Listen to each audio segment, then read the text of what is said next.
ఆటోలో ప్రయాణించే యాత్రికులు స్థానికుల భద్రత నిమిత్తం క్యూఆర్ కోడ్తో కూడిన డిజిటల్ నెంబర్లను అందుబాటులోకి తెచ్చినట్లు ఎస్పీ హర్షవర్ధన్ రాజు తెలిపారు.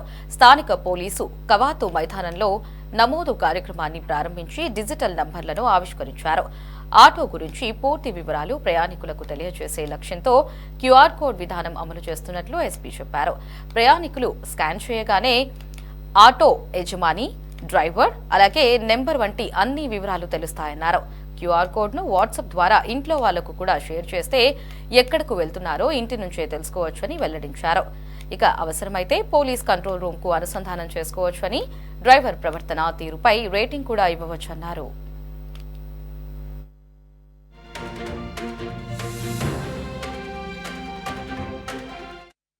ఈరోజు మన తిరుపతి జిల్లాలో ఈ ఆటోస్ అన్నిటికీ కూడా ఒక ఆటో డిజిటలైజేషన్లో భాగంగా వీళ్ళందరికీ కూడా ఒక డిజిటల్ నంబర్స్ ఇవ్వడం జరుగుతూ ఉంది.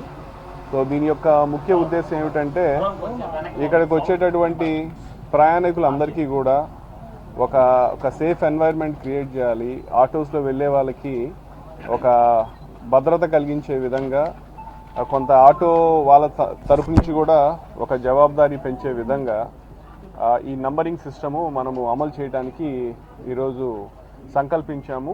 సో దీంట్లో ఏమంటే ప్రధానంగా వీళ్ళకి మనము ఒక డిజిటల్ డిస్ప్లే కార్డ్ ఇవ్వటం జరుగుతుంది. దాంట్లో ఆ డ్రైవర్ యొక్క డీటెయిల్స్, ఆ ఓనర్ యొక్క డీటెయిల్స్ ఇవన్నీ కూడా దాంట్లో నిక్షిప్తమై ఉంటాయి. దగ్గర ఉన్నటువంటి పోలీస్ స్టేషన్స్ యొక్క సమాచారం, తర్వాత ఏదైనా వాళ్ళ యొక్క లైవ్ స్టేటస్ కాన్స్టెంట్గా మనకు కంట్రోల్ రూమ్కి ఇన్ఫార్మ్ చేసేటటువంటి ఫీచరు, వాళ్ళ దానికి సంబంధించిన లొకేషన్ ఇమీడియట్గా వాట్సాప్లో షేర్ చేయాలన్నా కూడా షేర్ చేయొచ్చు. అట్లాగే ఆ డ్రైవర్ యొక్క సర్వీసెస్ అవి ఎలా ఉన్నాయి, వాళ్ళు ఆ యాత్రికులతో కానీ ప్రయాణికులతో కానీ మంచిగా మాట్లాడారా, లేకపోతే వాళ్ళు ఏమన్నా దురుసుగా ప్రవర్తించారా, వాళ్ళతో అమర్యాదగా ప్రవర్తించారనే దాని గురించి కూడా ఆ డ్రైవర్ మీద కూడా వాళ్ళు ఫీడ్బ్యాక్ సబ్మిట్ చేయొచ్చు. అట్లాగే ఎమర్జెన్సీ ఇమీడియట్గా ఏదైనా ఉంటే ఎమర్జెన్సీ కాల్ కింద కూడా చేస్తే అవి మా కంట్రోల్ రూమ్కి వెళ్ళి అక్కడి నుంచి మళ్ళీ మా కంట్రోల్ రూమ్ రావడం, ఇమీడియట్గా మా వాళ్ళకి అది డెసిగ్నేట్ చేసి వాళ్ళు దానికి స్పందించడం జరుగుతుంటుంది. అట్లాగే బయట నుంచి వచ్చిన వాళ్ళకి మన తిరుపతిలో ఎన్ని పోలీస్ స్టేషన్స్ ఉన్నాయి ఇవన్నీ వాటికి సంబంధించిన ఇన్ఫర్మేషన్ ఇవ్వటము. సో ఇట్లా ఈ పలు రకాల ఫీచర్స్ తోటి ఈరోజు మనము ఈ డిజిటల్ సర్టిఫికేట్స్, డిజిటల్ నంబర్స్ ఈ ఆటోస్కి అన్నీ ఇవ్వటం జరుగుతూ ఉంది. మన తిరుపతిలో ప్రధానంగా మన చుట్టుపక్కల పరిసరాల ప్రాంతాల్లో చూసుకుంటే దాదాపు 20,000 పైచిలుకు ఆటోలు ఉన్నట్టుగా మనకైది.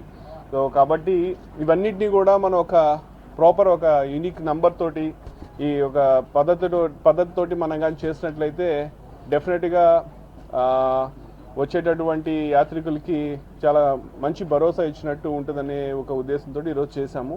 మన తిరుపతి జిల్లాలో ఉన్నటువంటి మిగతా వాళ్ళు కూడా ఈ యొక్క ఉద్దేశాన్ని అర్థం చేసుకొని దీన్ని సక్సెస్ అయ్యేటట్టు చేస్తారని చెప్పి ఆశిస్తున్నాను.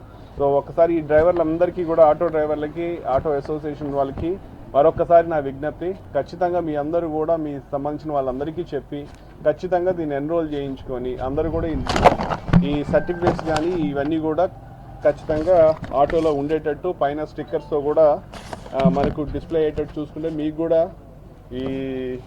ఈ ఆటో స్టాండ్స్ ఇష్యూస్ ఇక్కడి నుంచి అక్కడ ఉండకూడదు, అక్కడి నుంచి ఈ రకరకాల సమస్యలు కూడా ఇవన్నీ కూడా పోతాయి.